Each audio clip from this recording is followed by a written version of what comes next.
السلام علیکم ورحمۃ اللہ وبرکاتہ۔ امید کرتا ہوں سب خیریت آفیت کے ساتھ ہوگی۔ آئیے انشاءاللہ عز و جل آج کی اس ویڈیو میں اردو کتاب سیرت مصطفیٰ صلی اللہ تعالیٰ علیہ وسلم کا پارٹ نمبر 74 پارٹ نمبر 74 پڑھیں گے۔ آپ بھی اگر اسلامک پروڈکٹس میں اردو بیسک بکس، عربی بکس، پلاسٹک دانہ والی تسبیح اور اسلامک ڈیجیٹل تسبیح، اسلامک بروچز، اومانی کیپس، قرآن پاک، قاعدہ، عطر اور پرفیوم اور جانماز اور اسلامک حجاب، رومالی، دوپٹہ، یہ تمام چیزیں، نقاب وغیرہ ہمارے اس اسٹور پر آپ کو مل جائے۔ آپ بھی ہماری Instagram I D IAT store کو ضرور فالو کریں تاکہ آپ کو اپڈیٹ ملتے رہے، اور اسکرین پر دیے ہوئے نمبر پر بھی آپ واٹس ایپ پر آرڈر بک کر سکتے ہیں۔ چونکہ پارٹ نمبر 73 میں ہم نے لڑائیوں کے سلسلے کے بارے میں پڑھا، بھائی اس کے کچھ واقعات جو ہے وہ یہاں پر بتا رہے کہ ایک حضور صلی اللہ تعالیٰ علیہ وسلم اور آپ کے اصحاب یعنی صحابہ، ٹھیک ہے، اپنا سب کچھ مکہ میں چھوڑ کر انتہائی بے کسی کے عالم میں مدینہ چلے آئے تھے۔ چاہیے تو یہ تھا کہ کفار مکہ اب اطمینان سے بیٹھ رہتے کہ ان کے دشمن یعنی رحمت عالم صلی اللہ تعالیٰ علیہ وآلہ وسلم اور مسلمان ان کے شہر سے نکل گئے، مگر ہوا یہ کہ ان کافروں کے خیز و غضب یعنی غصے کا پارا اتنا چڑھ گیا کہ اب یہ لوگ اہل مدینہ کے دشمن جان بن گئے، یعنی جان کے دشمن بن گئے۔ چنانچہ ہجرت کے چند روز بعد کفار مکہ نے رئیس سے انصار انصار کا جو سردار تھا وہ عبداللہ بن ابی کے پاس دھمکیوں سے بھرا ہوا ایک خط بھیجا۔ عبداللہ بن ابی وہ شخص ہے کہ واقعی ہجرت سے پہلے تمام مدینہ والوں نے اس کو اپنا بادشاہ مان کر اس کی تاج پوشی کی تیاری کر لی تھی، مگر حضور صلی اللہ تعالیٰ علیہ وسلم کے مدینہ تشریف لانے کے بعد یہ اسکیم ختم ہو گئی۔ چنانچہ اسی غم اور غصے میں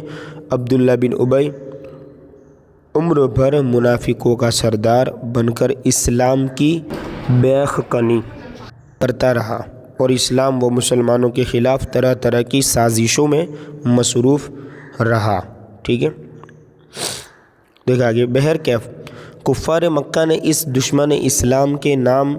جو خط لکھا اس کا مضمون یہ تھا، اس کا جو مضمون یعنی اس میں کیا لکھا تھا، ٹاپک وہ یہ تھا کہ تم نے ہمارے آدمی محمد صلی اللہ علیہ وسلم کو اپنے یہاں پناہ دے رکھی ہے۔ ہم خدا کی قسم کھا کر کہتے ہیں کہ یا تو تم لوگ ان کو قتل کر دو یا مدینہ سے نکال دو، ورنہ ہم سب لوگ تم پر حملہ کر دیں گے اور تمہارے تمام لڑنے والے جوانوں کو قتل کر کے تمہاری عورتوں پر تصرف کریں گے، ٹھیک ہے۔ جب حضور صلی اللہ علیہ وسلم کو کفار مکہ کے اس تہدید آمیز اور خوفناک خط کی خبر معلوم ہوئی تو آپ نے عبداللہ بن ابی سے ملاقات فرمائی اور ارشاد فرمایا کہ کیا تم اپنے بھائیوں اور بیٹوں کو قتل کرو گے؟ چونکہ اکثر انصار دامن اسلام میں آ چکے تھے، اس لیے عبداللہ بن ابی نے اس نقطے کو سمجھ لیا اور کفار مکہ کے حکموں پر عمل نہیں کر سکا، ٹھیک ہے۔ اس طرح دیکھیے ٹھیک اسی زمانے میں حضرت سعد بن معاذ رضی اللہ تعالیٰ عنہ جو قبیلہ اوس کے سردار تھے، عمرہ ادا کرنے کے لیے مدینے سے مکہ گئے اور پرانے تعلقات کی بنا پر امیہ بن خلف کے مکان پر قیام کیا، یعنی رکے۔ جب امیہ ٹھیک دوپہر کے وقت ان کو ساتھ لے کر طواف کعبہ کے لیے گیا تو اتفاق سے ابو جہل سامنے آ گیا اور ڈانٹ کر کہا کہ اے امیہ، یہ تمہارے ساتھ کون ہے؟ امیہ نے کہا کہ یہ مدینہ کے رہنے والے سعد بن معاذ ہے۔ یہ سن کر ابو جہل نے تڑپ کر کہا کہ تم لوگوں نے بے دھرموں محمد صلی اللہ تعالیٰ علیہ وسلم اور صحابہ کو اپنے یہاں پناہ دی ہے۔ خدا کی قسم اگر تم امیہ کے ساتھ میں نہ ہوتے تو بچ کر واپس نہیں جا سکتے تھے۔ حضرت سعد بن معاذ رضی اللہ تعالیٰ عنہ نے بھی انتہائی جرأت اور دلیری کے ساتھ یہ جواب دیا کہ اگر تم لوگوں نے ہم کو کعبہ کی زیارت سے روکا